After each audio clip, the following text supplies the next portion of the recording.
61% of the vote is in. Donald Trump there, too. He has a lead of some 57,000 over Hillary Clinton. 11 electoral votes at stake in Arizona. In New Hampshire, 69% of the vote is in. Donald Trump has a lead of almost 11,000 votes over Hillary Clinton. He is ahead in New Hampshire as well with his 4 electoral votes. There are more states we're looking at, including Iowa right now. 78% of the vote is in, and Donald Trump has a healthy lead. 106,000 vote lead over Hillary Clinton in Iowa with its 6 electoral votes, an impressive lead. There in Pennsylvania, 85% of the vote is in.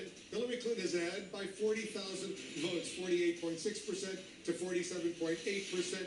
20 electoral votes at stake in Pennsylvania. Hillary Clinton ahead. In Nevada, 66% of the vote is in, and Hillary Clinton has a lead there, almost 40,000 votes ahead of Donald Trump with its 6 electoral votes at stake in Nevada. Hillary Clinton is ahead. And in Utah, 31% of the vote is in, a third almost of the vote is in. Donald Trump has a lead of almost 100,000 votes over Hillary Clinton and Evan McMullin, the independent third-party candidate. So those are the latest information we're getting. Let's check in with Brianna Keeler.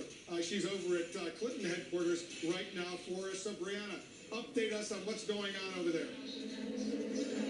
Wolf, the scene here is so different than it was a few hours ago when people were happy and relaxed. I have been looking around the room at people who are stone-faced. Some of them have been crying. We have seen people leaving the venue, including some who have been sitting on the risers behind the podium where Hillary Clinton is supposed to speak.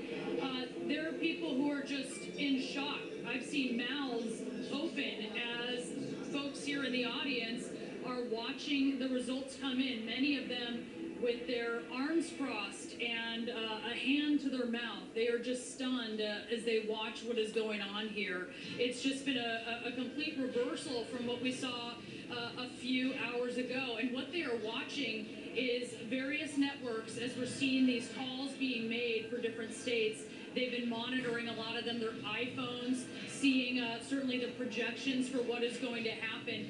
And they are just stunned at the idea that they were completely sure they were coming to this event for what they thought would be even an early night to celebrate Hillary Clinton becoming the first female president, and now they're confronting the reality that they could be walking out of here either not knowing but perhaps expecting that Donald Trump is going to become president. I mean, you're seeing it here on these faces. They are just stunned. People who were talking and laughing before are standing there not talking to the folks that they came with. It's not over with yet. Let's see what happens in the votes, but I clearly understand the sadness that's going on over there. Jim Acosta, you're only about a mile and a half away from the Javits Center.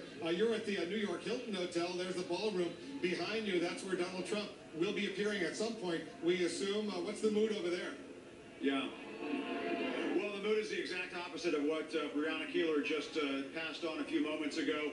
It is not over yet, you're right, Wolf, but it is starting to feel like a victory party here at Trump campaign headquarters. I can tell you that behind me, we're seeing a sea of red. Those are those red Make America Great Again hats. They're being passed out to all the supporters in the room here. And Wolf, it's interesting as these returns are coming in throughout the night, especially in these key battleground states of Florida, North Carolina, Ohio, and so on, and Wisconsin. When that happened, the room exploded. Wolf, I will tell you that they started all sorts of chants. USA, USA, President Trump, drain the swamp. But Wolf, one fairly disturbing chant broke out in this room, and that was lock her up. They were starting to chant lock her up. Of course, that is a chant referring to Hillary Clinton and her email investigation that the FBI says just recently they basically wrapped up. It's a common thing that we hear at those political rallies. But Wolf, I have to tell you, covering this campaign for about a year now, going to these rallies and seeing the enthusiasm and these large numbers of crowds that you see turning out to see Donald Trump. You know, during the primaries, we saw that translate into success. We may be seeing that here tonight at Trump campaign headquarters. You talk to people inside the Trump campaign, they're using words like "we're dying," "we're freaking out." They are just over the moon tonight with these results. I think they surprised themselves. Earlier today, I heard from a top official who said that it'll take a miracle for us to win. I got a text from somebody saying, do you believe in miracles? Well, Jim Acosta over at the New York Hilton, where Donald Trump's headquarters are tonight. Let's take a look at the Electoral College map, see where it stands right now, the all-important Electoral College map. Donald Trump is ahead. He has 232 electoral votes compared to Hilary Clinton's 209 electoral votes. So you need 270 to become the president of the United States. He is ahead of Hilary Clinton right now, but there are still several of those yellow states that are outstanding right now. So we'll see what happens in those states. You saw the mood at those two respective campaign headquarters, Jake. It's a very different mood at both. Yeah, her path is getting narrower and narrower, and he has many more options on the board, in complete contradiction to everything we've been saying up until today.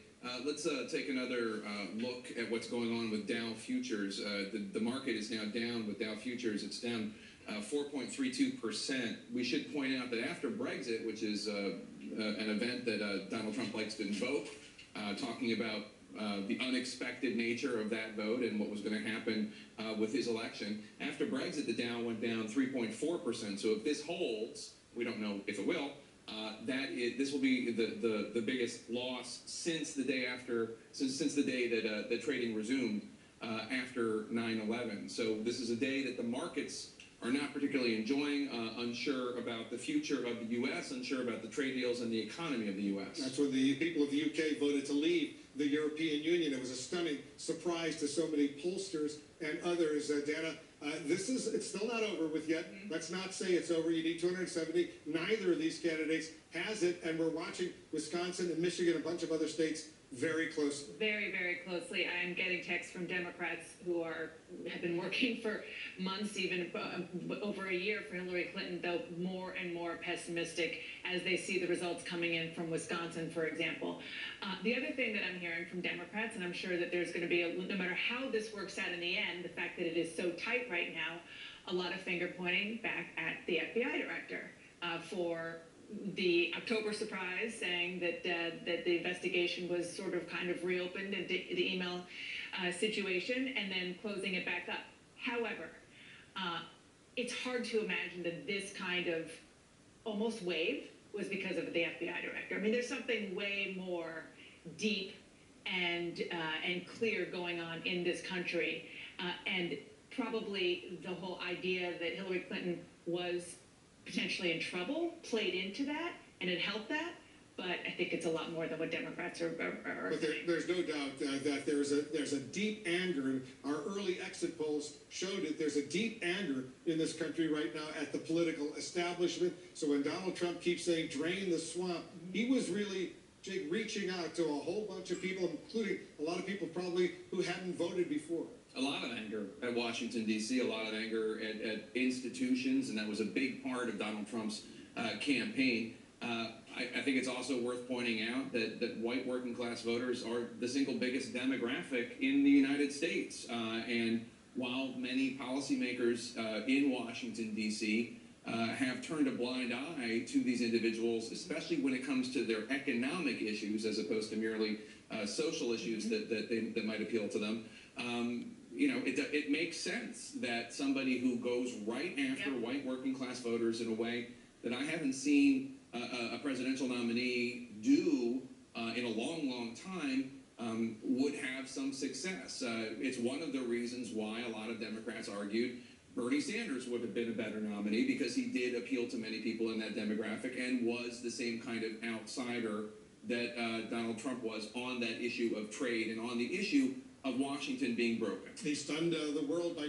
getting the Republican presidential nomination, and now look what's going on right now. John King, let's take a closer look and see what's going on. We're following these two battleground states, all of a sudden Wisconsin and Michigan, the two battleground states that potentially could determine the next president. If they keep going the way they're going, that Sanders-Warren primary may start tomorrow. Let's look at these states as we go through. Wisconsin, again, this is not the way this was mapped out. Trump is ahead by 85,000 votes. 85,000 votes. You're up to 77% of the vote counted. Now it's 89,000 votes. Can she make it up? And so here's what we're told. I want to start down here in Milwaukee County. Here's what we were told. We were told it is now 12:04 here in the east, almost 12:05. We're told at the bottom of the hour we will have results, the rest of the results in Milwaukee County. We're told there are 11 wards that we haven't seen yet, plus 60,000 absentees. So 60,000, you said the lead was close to 90,000. So is there potentially a large swath of Democratic votes coming out of Milwaukee County? We're told to expect it around the bottom of the hour. Yes. And so you hold out the math, and you're going to be hyper cautious here for a good reason. And so you say, okay, maybe. And then this is what the Clinton campaign is telling us. We're going to get a lot more out of here. And they have reason to say they're going to get a lot more out of here because they're winning lopsided. The home of the University of Wisconsin. Right, 25% of the vote to go. So if they're correct, and they're about to get a very large, substantial amount of votes out of Milwaukee, 30 minutes or so, there's more votes here for them. That's why you wait and you see. However, that's fine. We'll see what that math comes in. But you start going through some of these other places. That one's 100. But you start clicking through. That's 90. 94 over here. Come down here, 71. There are still a lot of counties that Donald Trump is running up the score pretty impressively that have votes out. They're not population centers like that. There aren't as many votes. But even if she picks up 10,000, 20,000, more than that out of Milwaukee, there's still some counting to do for Donald Trump as well. And so you have to say advantage Trump as we go to the wire here. The Clinton campaign is telling us they believe in Milwaukee County, Dane County, a few other places, they can make up these votes. Other Democrats who have experience in these states who are helping the Clinton campaign but not on the payroll for the Clinton campaign are voicing a lot more skepticism, but we'll count them as we go. To the point Jake was just making, I just want to show you this. This is Brown County. This is where Green Bay is. Mitt Romney won it last time, but look at the margin. But we're going to talk about this a lot. This is what is going to be studied after this election. So 59. Half the vote isn't. Half the vote in 59-36. 50-49. I mean, this is a swing battleground. Rock'em sock'em robots fight it out. Even if the Republicans win it, the Democrats win the state because they keep it close. You know, I want to quickly go to Pennsylvania because Donald Trump has just moved ahead of Hilary Clinton in the state of Pennsylvania right now. Let's take a look at the actual vote. You see it right there. Donald Trump has 2,582,000 to 2,574,000. It's about, 7,000 votes. All of a sudden, Trump is ahead of Hillary Clinton in Pennsylvania with 90% of the vote in. And we talked about that earlier, that in all this great swath of red, it comes in late sometimes, and these are small, more rural communities. Now, we're at 100 here now.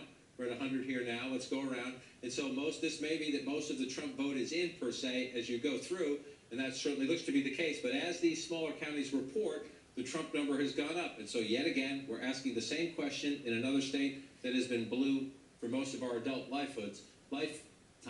Can she get it back? Well, this is a plus sign for Hillary Clinton, if you will. If you're in the Democratic war room, you only have 25% of the vote counted in Allegheny County, and you're winning by a pretty sizable margin. And that one, I think, is roughly consistent, 57 for President Obama, 56.5. So if you're the Clinton campaign, you're alarmed Donald Trump is leading you in Michigan and Wisconsin. He just passed you in Pennsylvania. That is a recipe for a wipeout, and a surprising wipeout, but there are still some Democratic votes out here, Wolf, and we'll watch if Pennsylvania, like Florida, starts to seesaw a bit.